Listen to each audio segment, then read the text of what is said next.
Welcome friends to the Beaver Dam, and guys, please, I'm begging you, do not do this before Relic Delta comes out. Now, there is a ton of changes to the game coming with Relic Delta, and no, they are not coming today as far as I know, and if I'm wrong, sue me, I guess. But according to what CG posted, with the 10-year anniversary video, it was supposed to be on the 18th that it comes out. So that's what I'm still assuming. Hence the reason for this video is, you know, it's coming the 18th. We do need to make some prep work. Now, flashbang, careful. I'm about to pop this up on screen. It's going to be bright. This is a lot of information. This is so much information for you guys to remember. Now, part of this information is easy to find. It's right there. This is the final Relic Delta numbers. Now, with Relic Delta coming to the game, there's also a lot of Relic material stuff that is changing, especially in certain scenarios. For instance, like Relic 9, they are removing the signal data for one of the signal datas for it. So it'll be cheaper to get Relic 9s post Relic Delta. We are close enough now. We are within a week of Relic Delta coming that I think that we should be waiting on Relic 9s just to be able to preserve that signal data for other things. If you are looking to Relic 9, save up the stuff now and Relic 9 once Relic Delta comes along. It's going to be pretty vitally important in general, just because, I mean, I don't know. This is already so much right here to deal with of signal data. I don't want to be spending a ton of signal data every single time I try to take something up to Relic 9. Additionally, they're removing the other pieces over here.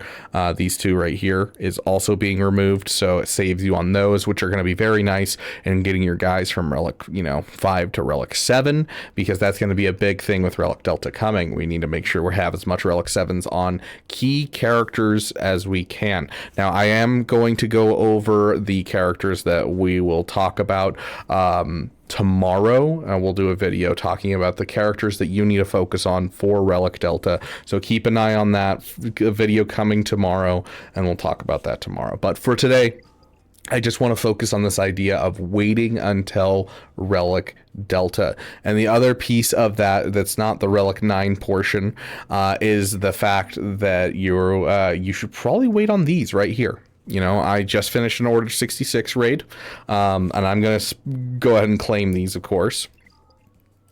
But don't spend them. And the reason we're not spending them immediately, I mean, you can if you want to, but like, for instance, Electrum Conductors and Zimbittles are being moved to Mark II and will be cheaper overall to purchase at that point. Additionally, one of the biggest things is bronzium wiring and carbonite circuit boards. These other two are moving as well, but I don't care. Bronzium wiring and carbonite circuit boards are moving to the Mark I currency.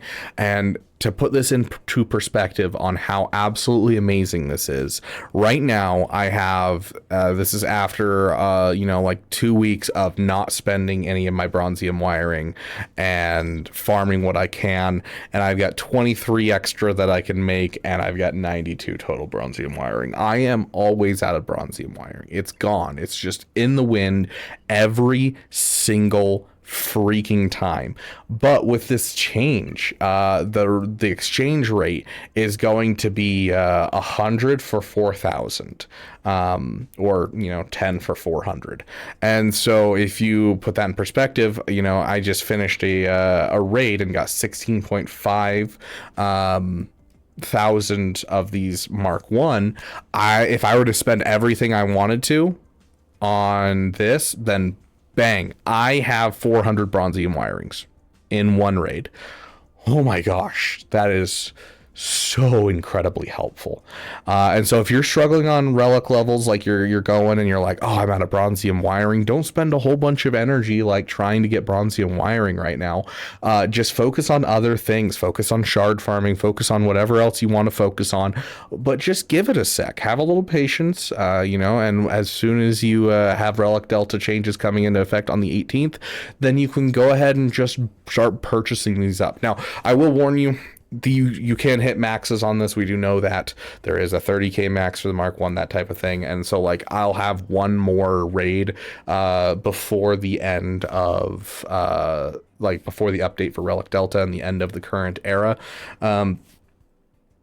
So I'm going to be spending as much of this as I need to maintain underneath the max, or just waiting a day because I think it'll be like right before. So I might just wait a day to accept the new raid materials that I'm going to get, because you get them, you know, once every 6 to 7 days if your guild is active. And so, you know, I might just save them for a day until Relic Delta pushes through, but just be careful on what you're spending on because some of this stuff is moving to other places and could be cheaper down the road, which is going to become very important because there's a lot of us that need a lot of relic levels. I am screwed.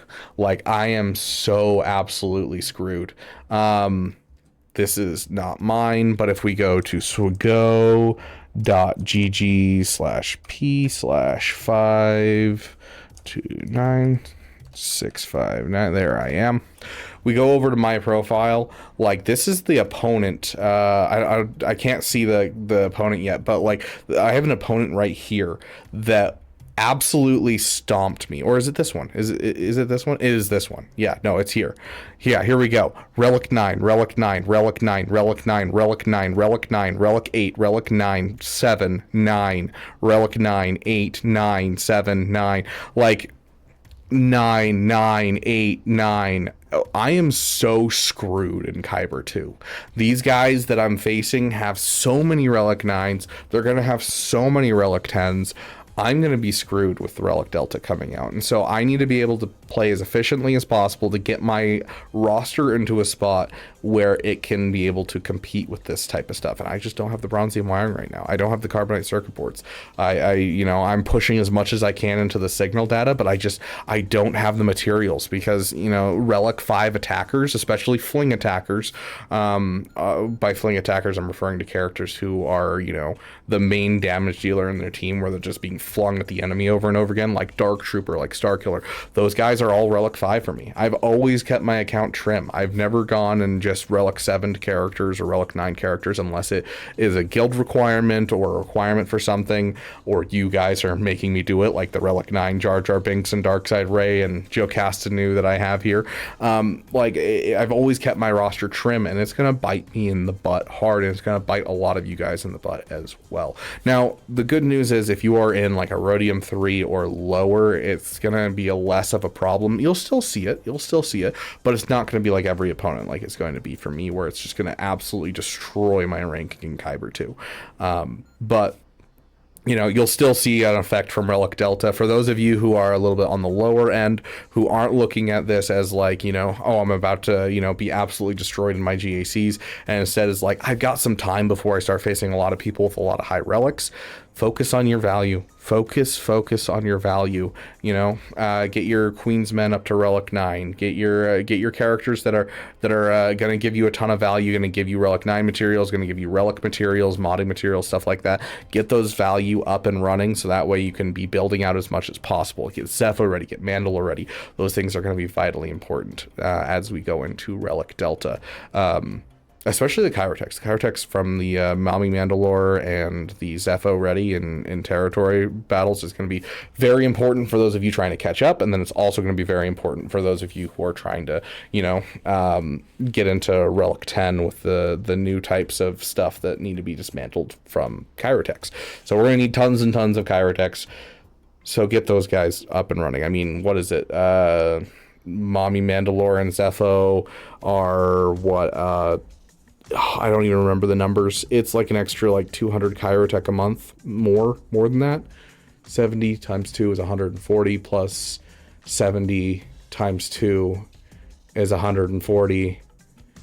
So that's like what, 420?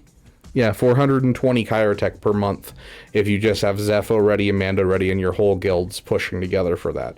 Like, that's crazy. Take advantage of that. 420 Kyrotechs a month is going to be super helpful for all of you. So focus on those value farms. But for those of us who are in desperate straits when it comes to Relic Delta, you're in Kyber or you're in High Erodium, bruh, start saving your stuff, get ready for the changes to happen, and then start just mass spamming getting things up. Because, you know, I'd rather hold on to that signal data, those extra materials now versus, you know,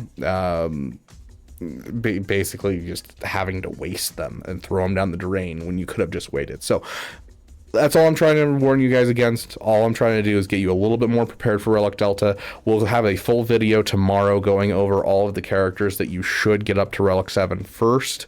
It's not going to be like a, hey, this character, hey, this character. We'll go through some different ways to identify which characters should be Relic 7. So that way you can use it regardless of whether you are a low player or a high player. You can prioritize the characters that need high relics first.